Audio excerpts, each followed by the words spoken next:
To your forecast with Chief Meteorologist Brad Panovich.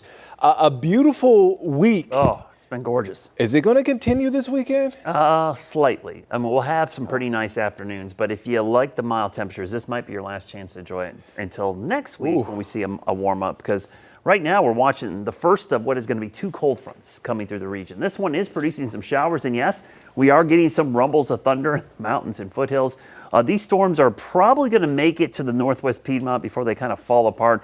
They're running out of steam, but there's enough momentum and wind energy. We're likely going to see at least a gust of wind come in as this line moves across the area. So here's this timeline of the line of showers and storms, probably midnight to 12:30 for Hickory, eventually Statesville around 1. And I think in the Charlotte metro, you're probably looking at like 3 o'clock, maybe 2 if it gets in here a little quicker. So here's a look at those rain chances overnight for the Piedmont. Notice they're only going to top out about 40%. That's a true sign that these are beginning to fall apart. And even though they look impressive now, eventually they'll collapse. But tomorrow will be a warm day. Southwest winds, even with that band of showers moving through. So temperatures mid to upper 70s, a few spots could be close to 80 degrees. So really, really warm to kick off your weekend. But that's just the first front. That's not the real deal. This is the real deal right here. This front coming through on Sunday morning eventually unloads some really cold air. And yes, a surge of moisture enough to bring some northwest flow snow to the North Carolina mountains.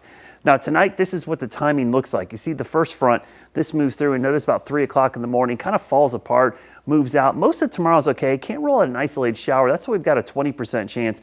But it's really Sunday morning that next front moves through with maybe just some clouds and wind, but we don't really feel the cold until late Sunday night into Monday morning. See that snow? That's the surge of cold air coming in Monday morning. Northwest flow should produce some pretty cold and windy conditions. So by far the coldest of the season so far for all day Monday and Tuesday. We'll see temperatures dropping below freezing for the first time this season. I really think it's the afternoons that'll be the shock, because we'll barely get into the upper 40s. That's below our average high for the middle of January, let alone for November. So you'll need to have the layers, the jackets, and you'll probably be cranking up the heat for the first time this season. And the wind is going to be a big part of this. So the wind chills, they come into the picture. So Sunday, here comes the cold front. Notice the wind chills dropping like a rock into Sunday night. Watch some of these readings into Monday.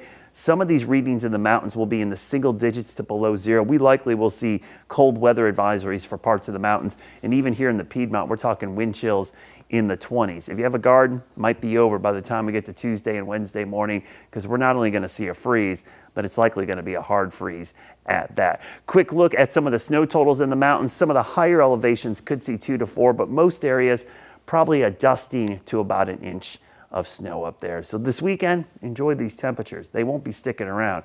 70s for a couple of days. Your Jerry Hunt Supercenter 7-day forecast shows the dramatic drop for Monday and Tuesday. It will be frigid, but here's the good news. If you don't like the cold, it doesn't last very long. By the end of next week, we could be right back in the 70s and maybe even low 70s by next weekend.